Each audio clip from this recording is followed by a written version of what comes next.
You are now listening to Talk Your Jits podcast.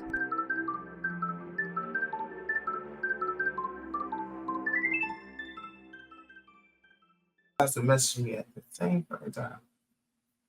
Well, welcome back to the Talk Your Jits podcast. This podcast is, as the name implies, all about jiu-jitsu. I'm your host, Lamar Smith, and today's guest is a purple belt who trains at Crazy Dog Jiu-Jitsu located in Dunmore, Minnesota. Ladies and gentlemen, Reuben Roundstone.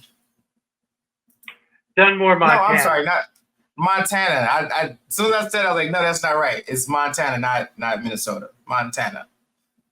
But what's up, brother? Yeah, the man that sticks in the trees. Oh, man, everything. It's up and down day. It was warm in the beginning, and now it's cold again. Oh, yeah, I'm loving Montana right now. Well, man, first and foremost, man, I appreciate you taking your time out to do an episode with me, man. Greatly appreciate it. Oh, man, my pleasure. I love jumping on these podcasts, especially the Jiu-Jitsu podcast. Well, let's get the ball rolling, man. Let's give the people what they want. If you want to formally introduce yourself again, by all means, and let's hear your Jiu-Jitsu journey. My name is Reuben Roundstone. I live out of Helena, Montana. I'm actually originally located out of Busby, Montana. It's on the Northern Cheyenne Reservation. I started Jiu-Jitsu about maybe 11, 12 years ago. It was just like a means to help with my my MMA fighting. I was wrestling dominant. I wrestled through middle school and a little bit in high school, and all through my life was just wrestling. So I knew how to wrestle and a little bit of grappling. But when I got into jiu-jitsu, it just changed my life. It started from, just light grappling, and then, I met my professor, Jared Stewart, who at the time was a brown belt, and his game just changed everything that I learned about jiu-jitsu. Prior to this, I was at an MMA gym called Fight Storm, and their jiu-jitsu program was really flawed. Every time my professor actually started coming in, and he started kind of like tweaking a little bit of what he was teaching, and I just started kind of a little bit fraying away from the gym, and then learning jiu-jitsu from him. And I had to been about almost 13 years ago. So yeah, then I started learning from my professor. His name is Jared Stewart. He's about like a third or fourth degree black belt under Will Grundhauser at the Grindhouse. So I started learning from Jared Solid from the Silvio bearing method.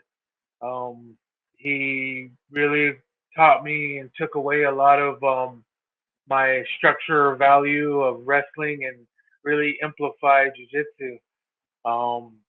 I have an older brother who also fights, and he walked at the time about 300 pounds.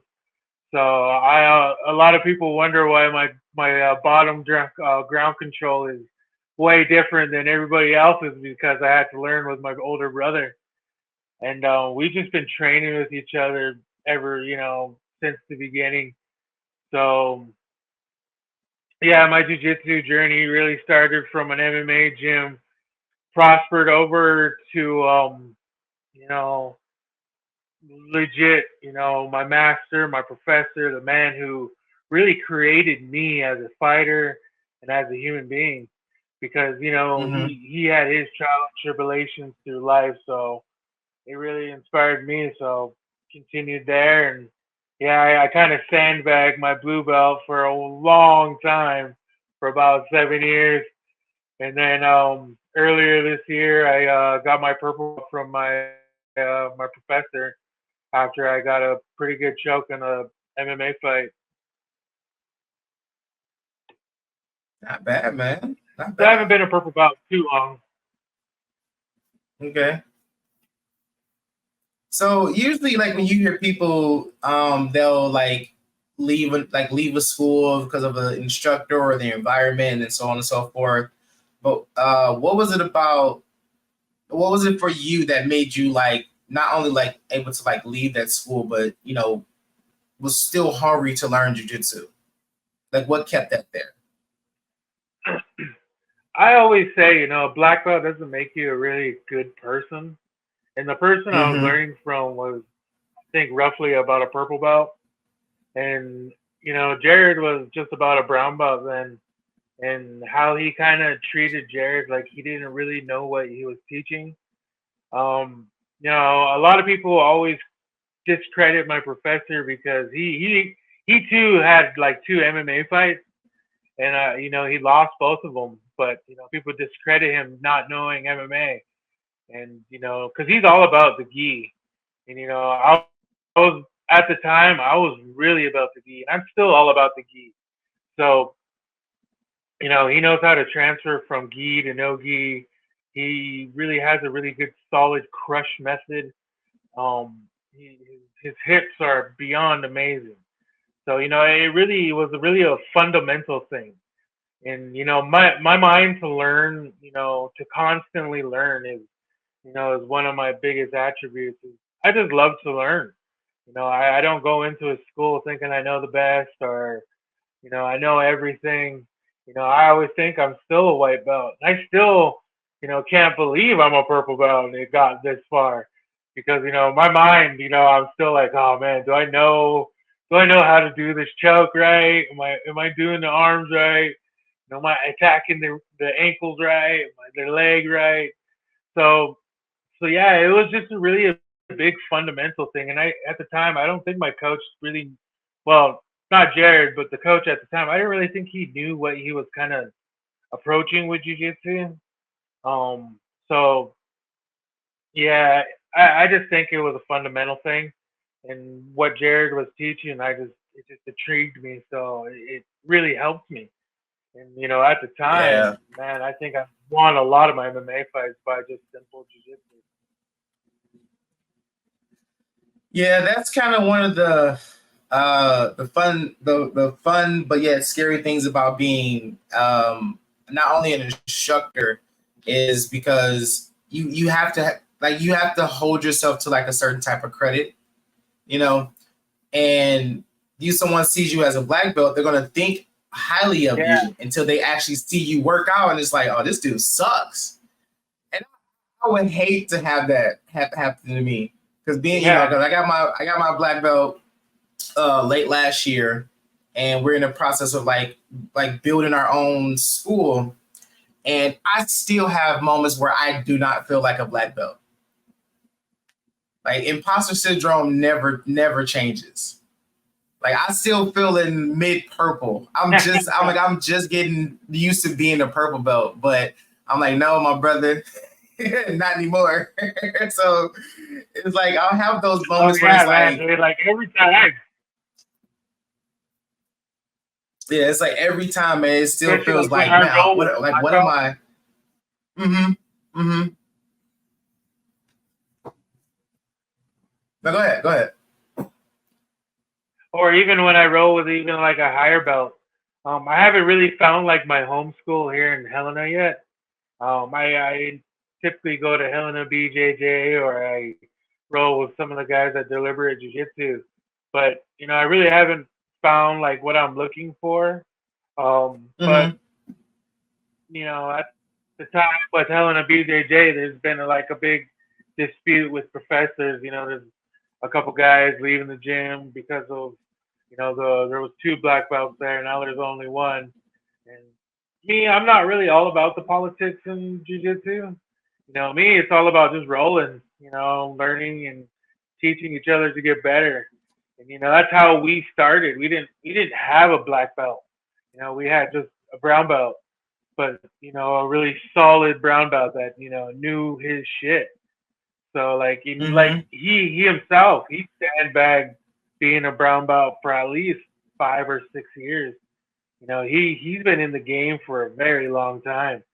So like when he got his black belt, especially being from a reservation, it's like a different story. We had to like travel and go find people that would, train us and show us different shit and like show us different, Mm-hmm. techniques and not only, better bettering our game, but that showed them to better their game.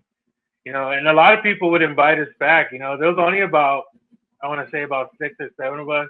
We'd pack out a little, what were we driving back then?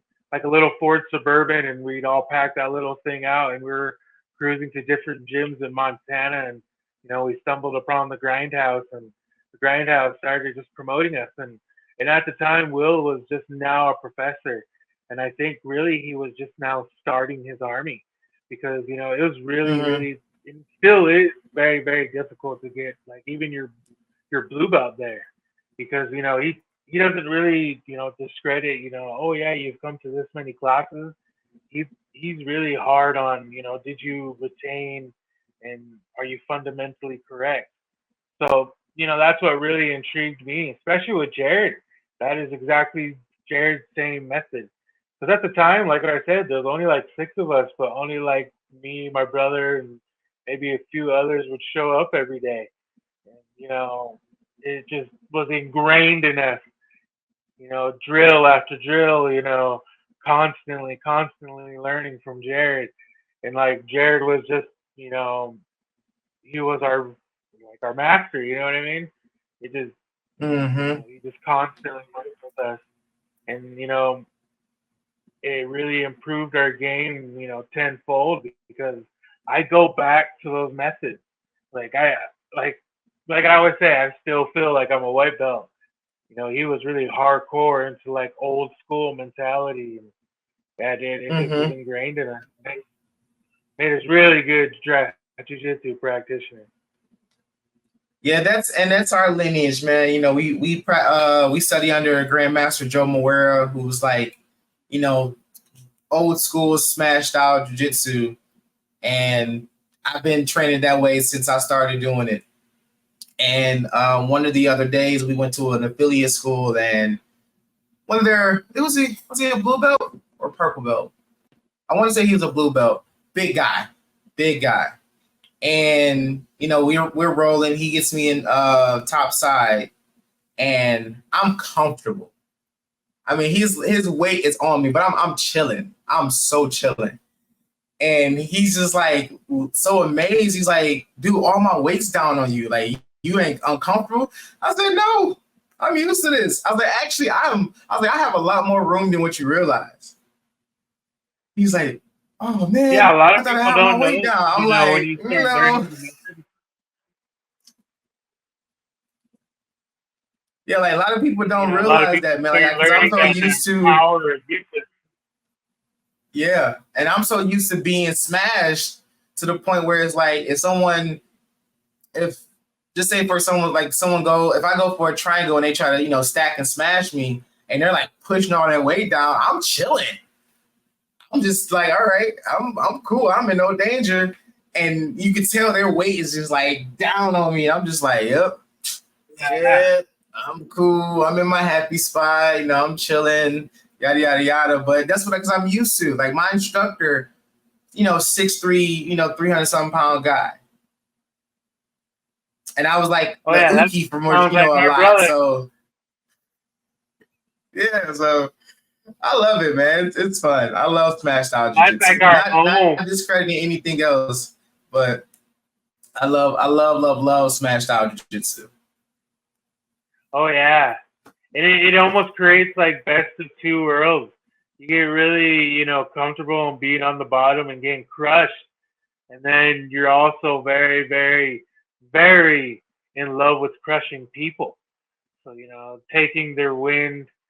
It really ingrains a lot into good MMA fighting as well. Yeah. That was gonna be my next question, man. So how was it for you that your game changed from when you started doing MMA versus when you added jiu-jitsu into your game? So I started MMA when I was about 15 years old. So I was a brawler, and that's all I knew was just how to, stand and trade and get in the pocket and just throw hands and go wild and get tired. At the time, I I faced a couple wrestlers and they take me down. I didn't know what to do. I just wait till the clock ran out and waited for the next round. I had no mental capacity of, how wrestling and jiu-jitsu really, was really instrumental in, MMA. So, when it went from, how would I say it? Um, when I started integrating it into my game, like it just Mm-hmm. was like almost like a safety net. Like I knew I had confidence on the ground, and a good majority of my career, you can really see that I really started implementing a lot of jiu-jitsu because it went from a street brawler to a guy who was shooting for takedowns, getting somebody against the cage, really like settling down instead of, not knowing what to do, flaring around, trying to stand back up, getting tired. And that was the big thing too, is that's what jiu-jitsu taught me is, 3 minutes is a long time. 5 minutes is a very long time. So you learn Regardless that, what it's anyone says, 5 minutes is fucking forever. ever. It don't matter what anybody says. You can look at the clock in 30 seconds. Feels like it's about 10 minutes. Like you think time has passed by so fast. Then you look at the clock and it's only been 30 seconds. Oh yeah, every day of my life. And then when I try to go get my kids for school, it's the complete opposite. I look at the clock and 5 minutes went by like that. So Man,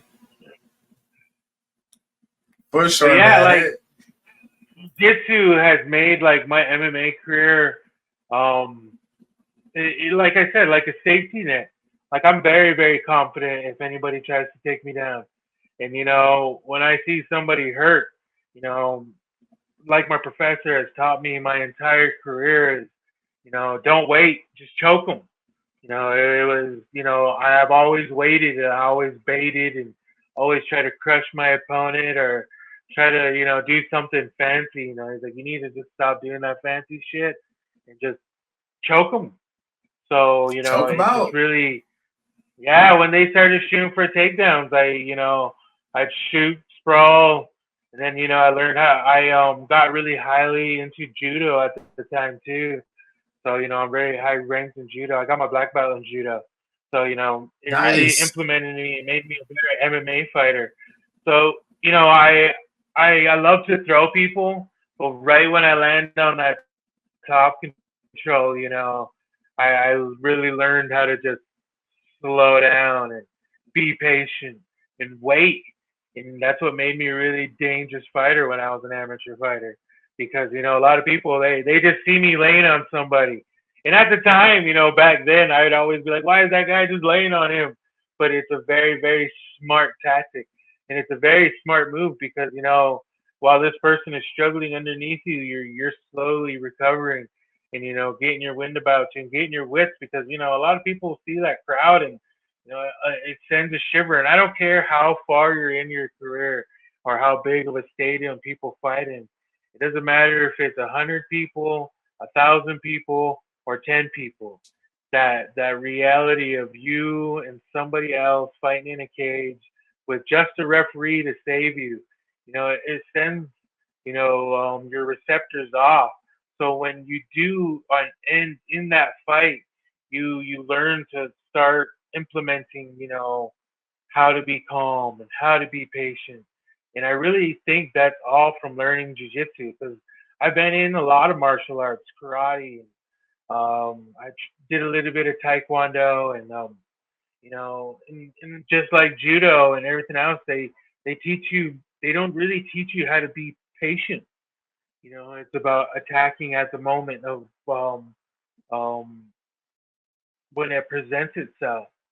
But in jujitsu, you have a constant time to wait, and literally you can bait your opponent as long as you want, and it will come to a point where you can take it or pass it on. Literally like a game of chess. And that's what I always compare any other kind of martial art to jiu-jitsu, chess versus checkers, especially with boxing and anybody stand up, you know what I mean?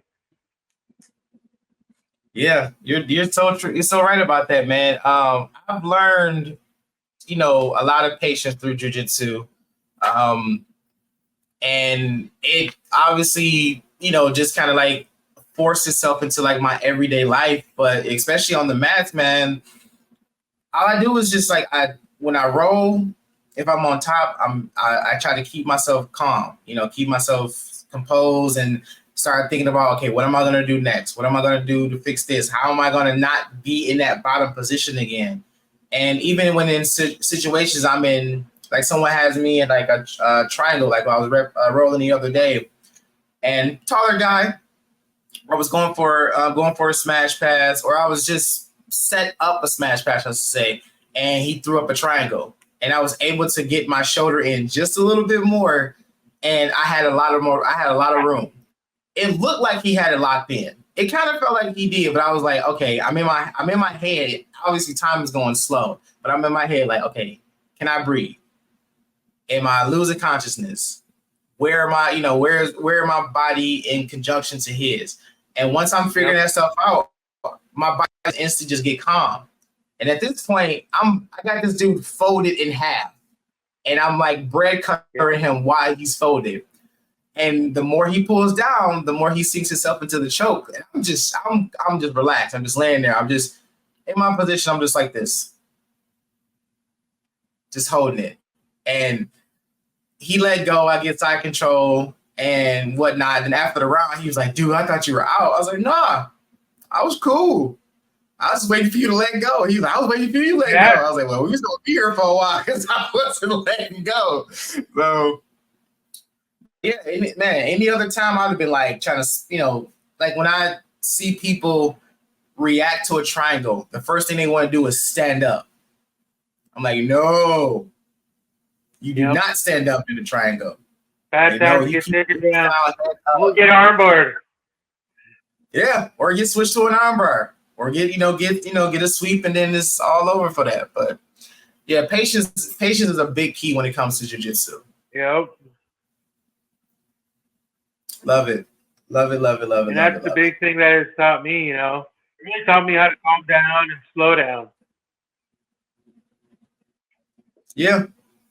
Because in our system we have like a set of principles and philosophy that we follow, and it's funny seeing our students who that started with us at white belts, and we always saying follow your rules, follow your principles, follow your rules, follow your principles, and they'd be like getting frustrated. It's like, man, what do you mean by that? Like, I'm asking you, why am I getting caught in this, or why can I keep this position? And now we always say, are you following your rules? Are you following your principles?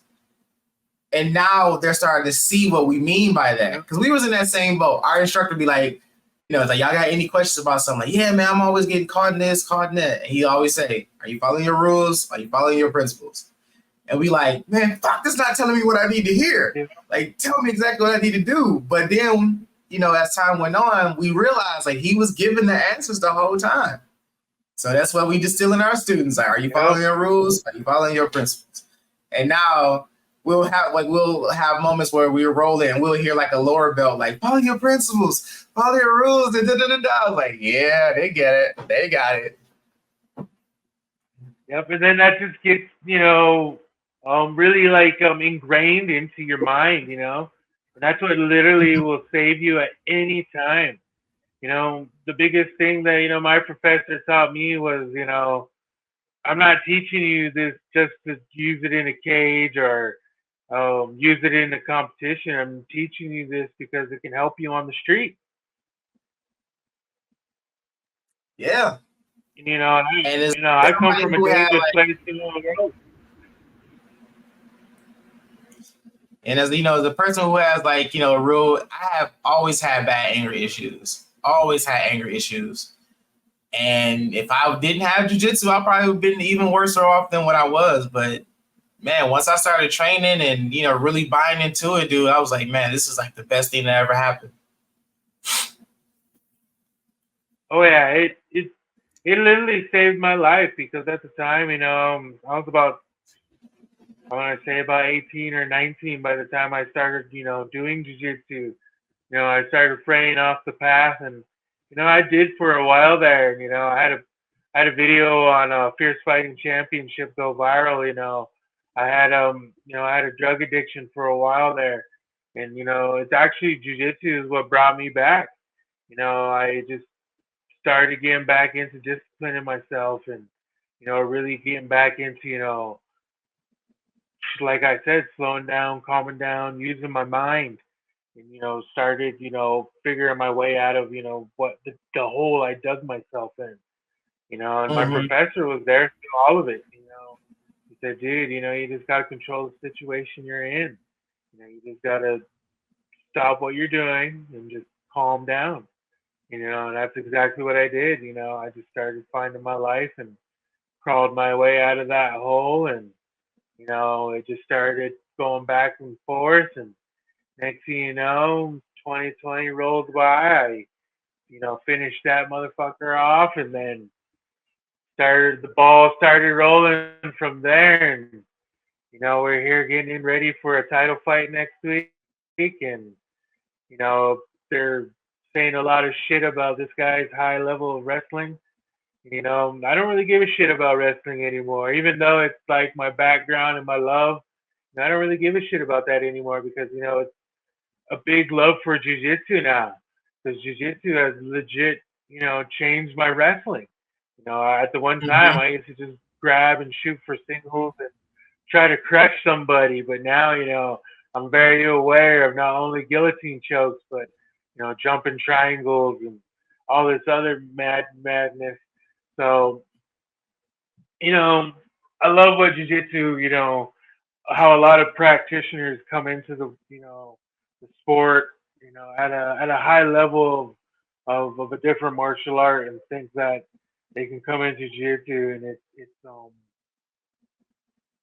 a a frail and fragile sport, and then they come into it and then they just get choked. By the It's smallest person in the room. oh, by the tiniest person in the room. I've seen the tiniest black belt, and I give it to this guy. He was a blue belt for I want to say about 2 years, and then he got his purple belt, and then he was a brown belt within like a year, and then he got his black belt within like a few. I want to say in a few months, but he's I want to say like 5'2", 5'1".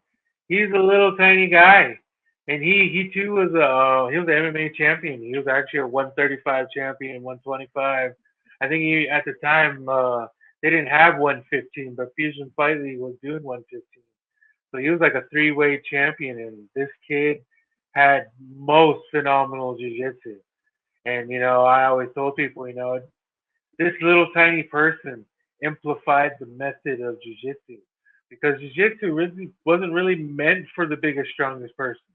It was meant for that little tiny guy, and man, it just blows the water. Yeah, like once I really started diving into like, jujitsu and the history behind it. And now when I look at people that are jujitsu practitioners, I'm more fearful of the small guys. Oh yeah, the Like you showed smaller, me, the tighter the choke. like you showed me a 250-pound black belt versus a 125 black belt. I'm like, I'll take my chances with the 250 guy. Oh yeah. Because I had a guy who came and tried out jujitsu, and he was just trying to like figure it out and whatever. And I told him, I was like, dude, I promise you, jujitsu works no matter what size you are. And he was like, Oh how yeah. so? I was like, I'll show you. So one of the kids were there, and I was like, come here. I was like, have you ever done jujitsu before? He's like, no. I was like, are you sure? He's like, yeah, I've never done it before. I was like, all right, I'm gonna teach you how to do a rear neck choke, right? So I was like, this is what you do. I walked him through it. This is literally his first time ever doing jiu-jitsu, let alone a submission. So I was like, all right, this is what you do. Grab your bicep, put this behind the head, And what I want you to do is I want you to try to act like you're trying to put your elbows in your back pocket and take a deep breath, right? So this kid had to be like 9 or 10. This, the guy that I was training was in his 30s. He's probably like 260 or something like that, Rick Stocky guy. So he did it, and the little kid set it up perfectly. I was like, now tuck your elbows, pull it back to your back pocket, take a deep breath. And he did, and my man's just like, so he's to let it go. And then like when the kid let go, he looked at his arms like he had like superpowers and stuff. I was like, yeah, it literally becomes a superpower. I literally felt like I was given like the key to everything that I needed to do in MMA.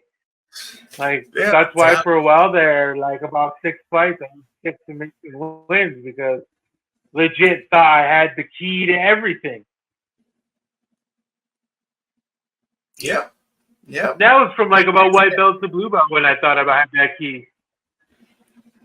Yeah. Once I got the blue belt and started learning a little bit, I'm like, oh man, this is actually something special here. I really think it's an instrumental thing when you start learning MMA. A lot of people, they go to boxing classes, MMA classes, Muay Thai classes, and they really taught a lot about striking. And my biggest thing is, well, have you taken any MMA classes? Have you learned any grappling? Because every fight starts on the feet, but once it hits the ground, it's a total different game. Like the game changes. And if you don't have at least quick. And if you're an amateur and you don't have close to a blue belt, level of technical, trust me, you're not gonna last very, very long in the cage, especially with somebody at a blue belt level. They'll hit you hard, and then they'll. It's almost like blood in the water for a shark. They just smell it and they go right after it.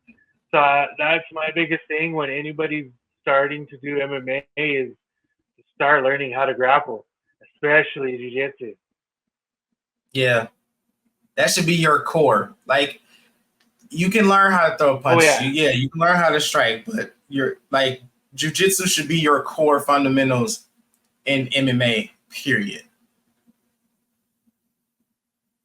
It's like, like you said, if you're going against someone who's a brawler and stuff like that, like, well, yeah, once the fight gets to the ground, man, that's you're in a whole different element.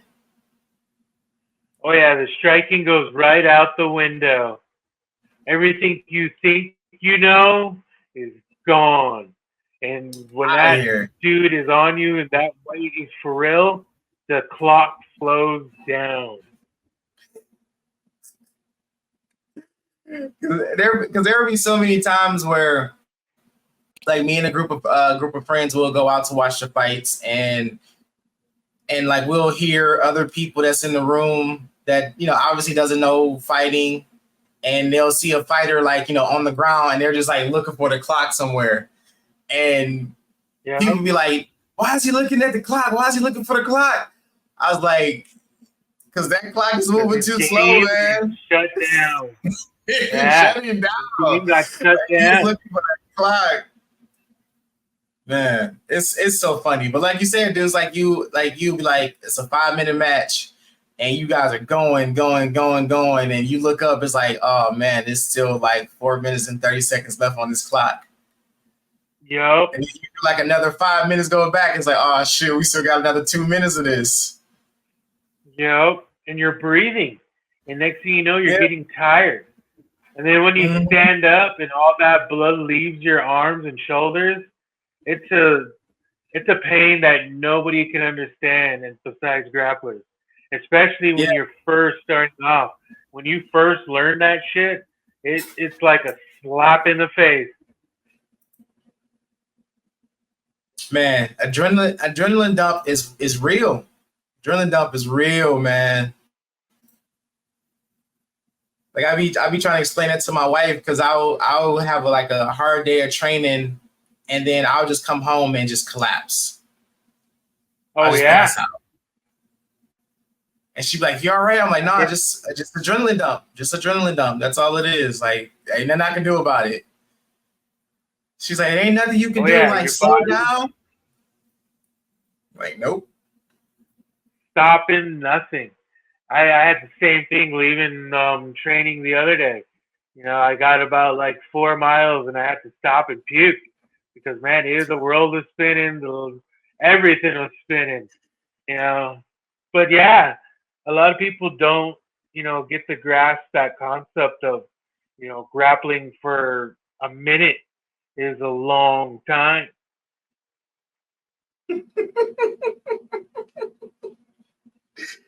Man, something about that. That Something about it, thing. dude. Is like, what?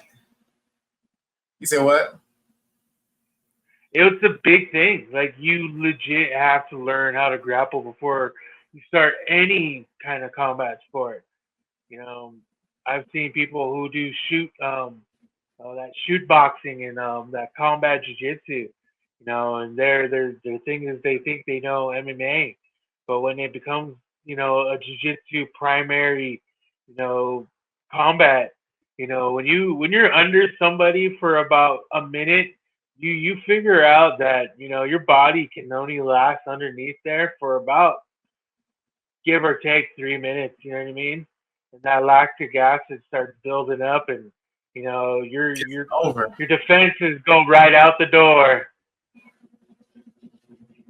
Then you're just defending chokes and defending attacks after that. It's no more trying to get your guard back or try to get retain something. It's just defending chokes. Yeah, that's it. I'm like, I don't care. I'm like, this dude on top, I might not be able to get him off me right now, but he's not about to tap me. Oh yeah.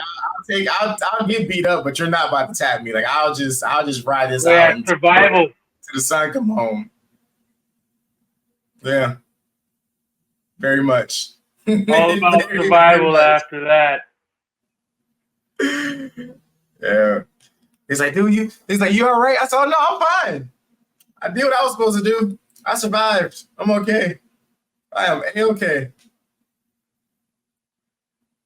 I survived.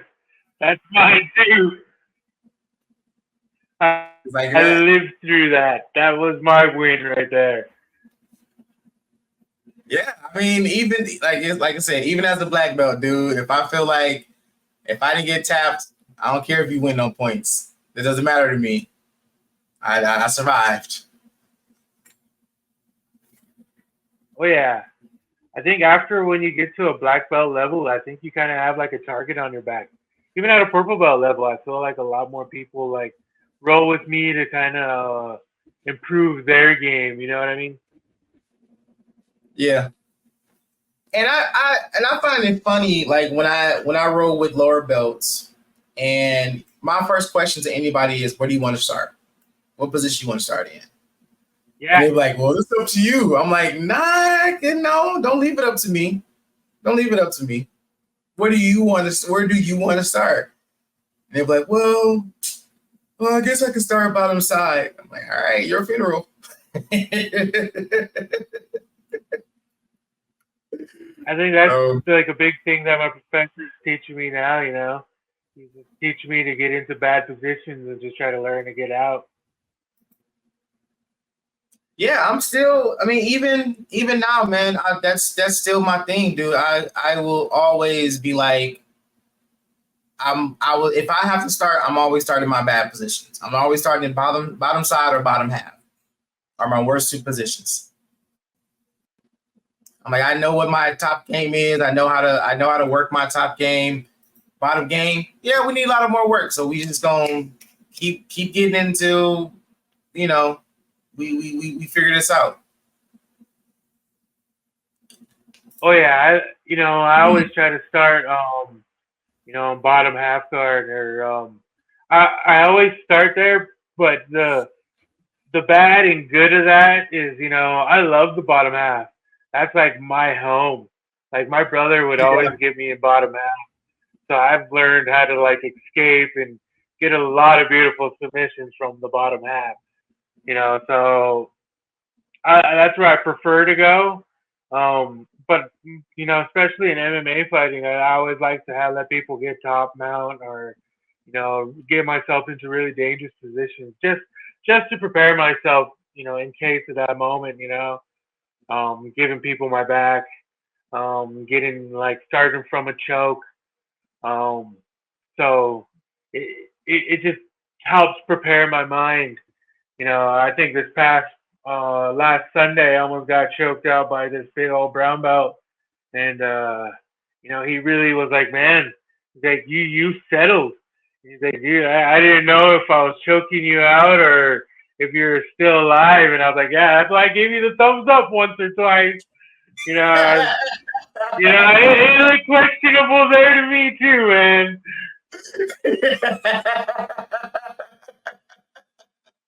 I had to give him his flowers, man.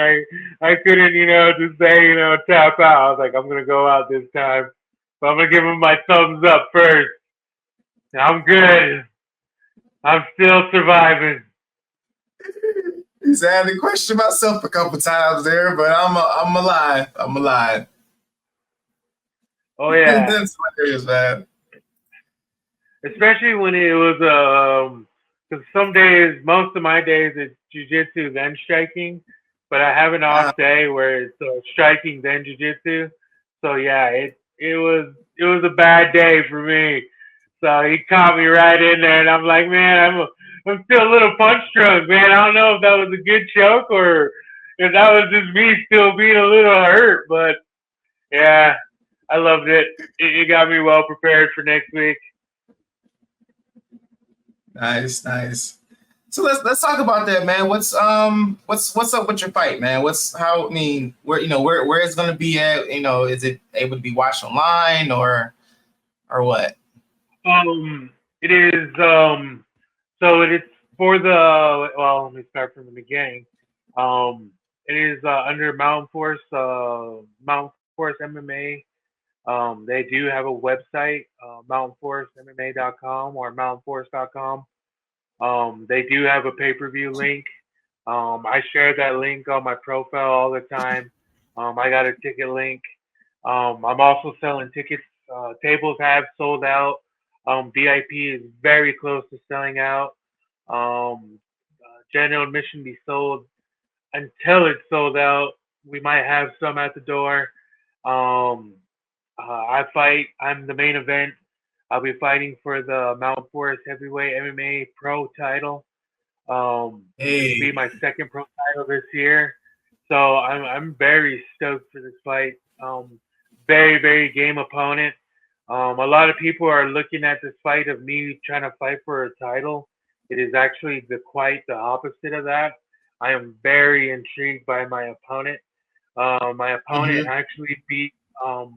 I'm 6-3 as a pro MMA fighter. My last opponent, or my current opponent, actually beat my last opponent that actually beat me. So I'm very intrigued by this fight because I believe that I'm number 2 in the Northwest. So I believe after I beat Jag, it's gonna put me at number 1. And me and my management group, we've been talking a lot about pushing for the UFC and Dana White Contender Series. So it's all about landing into the right position right now. They told me that they like my story, they like what I'm bringing to the table. So I'm just trying to kind of figure out how to align this. The big thing too is my current opponent. His brother is he was the one championship heavyweight champ. So it's the lining of the stars.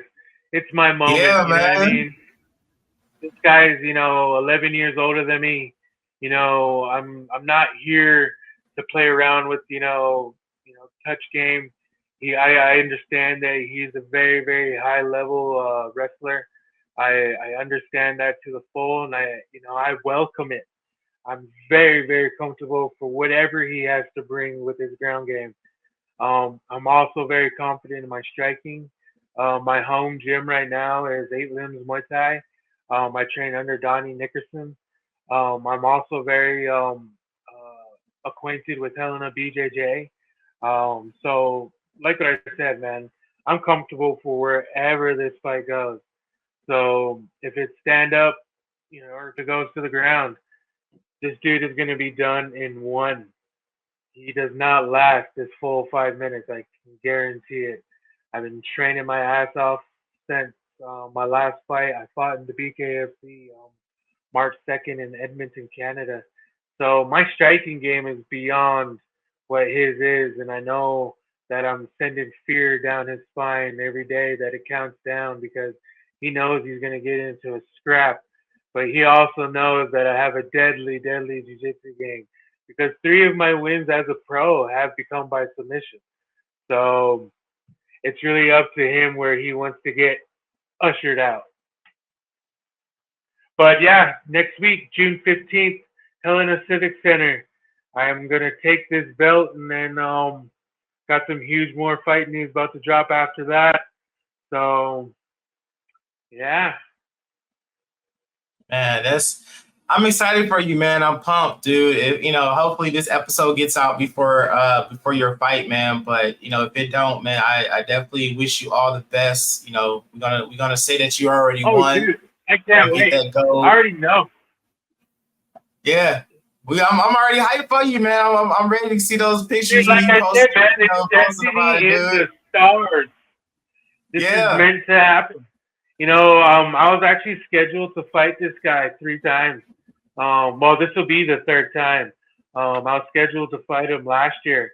And right when I got my purple belt, it was when I was scheduled to fight him. So that's right when my confidence grew. I was like, oh, man, as a wrestler, it's time to finally get to show the world, Then I fought for the BKFC, and then I fought for the Fierce Fighting Championship.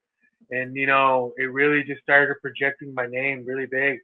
So when the 2nd time came around, we were about I think it was about a week out, and I was still suspended for about a week because when I fought in Canada, their suspension system is very wild, especially in a different country. So it kind of took me out of the game for a little while there. So the promoter, which was the blessing in disguise, he really, is following behind me. And, I give a huge shout out to Juan Pablo and Mountain Force for, even recognizing me as a professional fighter from the beginning. He canceled the event and he said, you know what, we're going to reschedule it. We're going to have you fight for the main event for the heavyweight strap. So, like I said, man, blessing in the stars. I've already got 1 belt in the belt case. We're about to put in another one next week. So I'm ready to fucking go. This dude is done in 1. Said done in 1. Hey, dude, like I said, man, I wish you all the best, dude. I'm so excited to be able to talk to you before you get that title. So when you make it big, I can put this out like, hey, you heard it here first, man. Oh, don't worry, man. When I'm big, I'm going to jump right back on here. We're going to have the same combos. It's not over yet. Oh, yeah. I'm pumped, right? I'm pumped for it now. Really pumped for it. Well, all right, Reuben, man. We asked everybody to come on the show. It's kind of became a staple for the show. Past or present, man, who would you love to get a chance to get a chance to roll with? Your top 3 people. Ooh, that was a hard one. Well, my number 1 would have to be Helio. That would be like the blessing in disguise to get at least 1 row with the Grandmaster Helio. Number 2, and I know he's gonna watch this because I'm gonna post it, but I'd really love to get a roll with Grandmaster Silvio.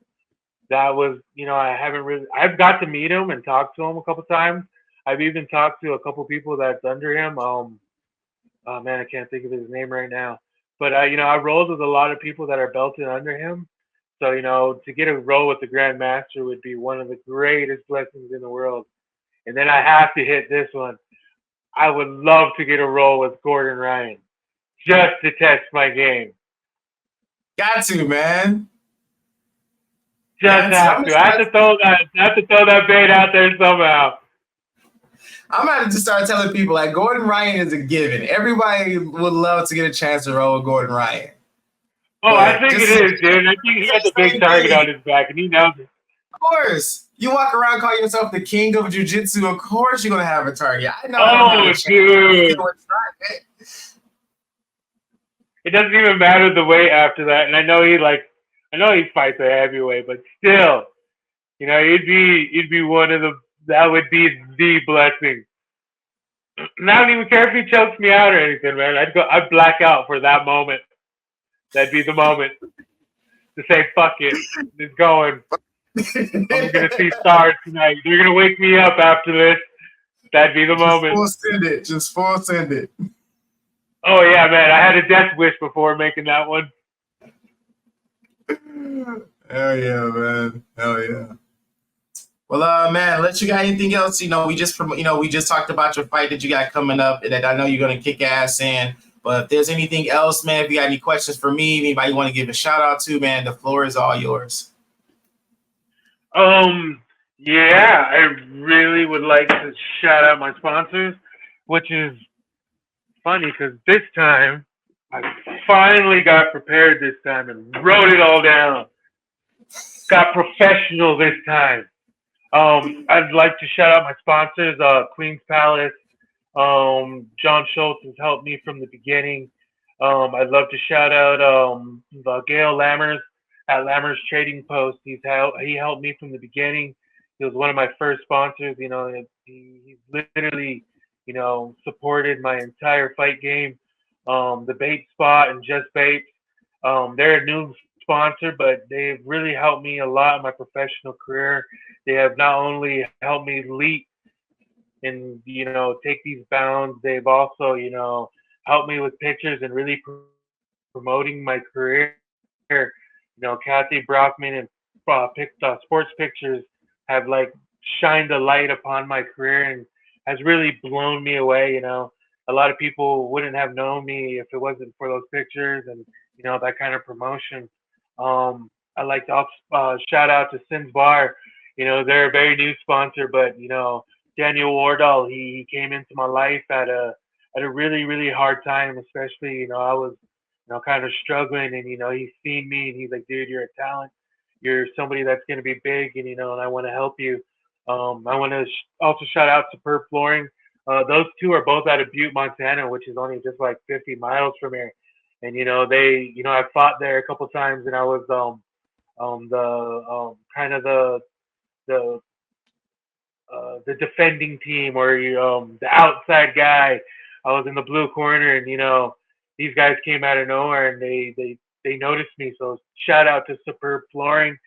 And then I want to shout out to my home guy here, at Green Stampede and Helena Buds. They, are legit. They took that sponsorship role to a seriousness and, they've really helped me, not only with, what they provide, but, they've, helped me succeed in not only my career, but they promoted me in a way that a lot of people are not really noticing yet.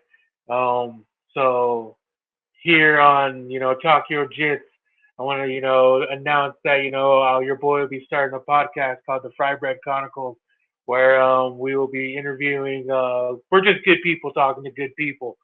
So that's a big shout out to Green Stampede and my boy Art there. They're giving us everything that we needed to do that. So huge shout out to those guys in that platform. Also shout out to American Indian Movement, Montana. They're a nonprofit organization that noticed me because I'm Native American and have a big platform that I can speak for not only missing and murdered Indigenous women, but to also have a voice for missing and murdered Indigenous men.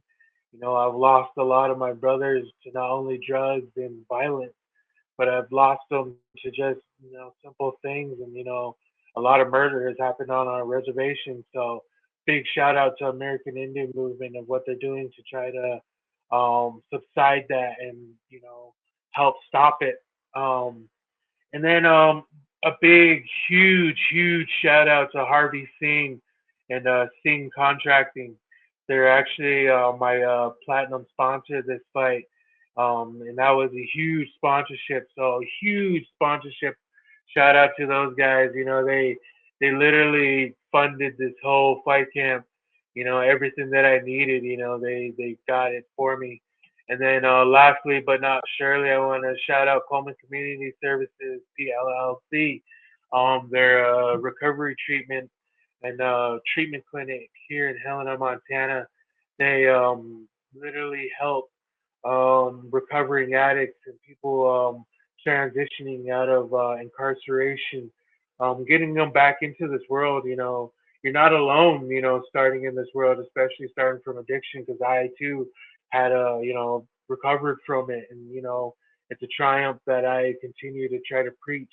You can recover, the viral video that went crazy, I always say, you can overcome anything. If it's mental healthness, drug abuse, alcoholism, whatever it may be, you can overcome it. It all starts with your mind. So huge shout out to all my sponsors, and shout out to you, Lamar. Thank you for having me on here, brother. Man, thank you, sir. Thank you, man. I appreciate it. Like I said, man, I appreciate you taking your time out to have this conversation with me, man. I'm definitely going to keep an eye out on your career now, for sure, for sure. Sweet. Thank you, brother. Man, no problem. Ooh. All right. Oh, all right, man. Well, that's the end of today's episode. I would love to thank Reuben one more time for coming on the show and bless us with his jiu-jitsu knowledge. Hope you guys enjoyed. Please go and follow our Facebook, Instagram, and YouTube page to stay up to date on all future episodes. This has been Talk Your Jits podcast. Keep rolling, keep grinding, and remember, long live jiu-jitsu. Have a great day.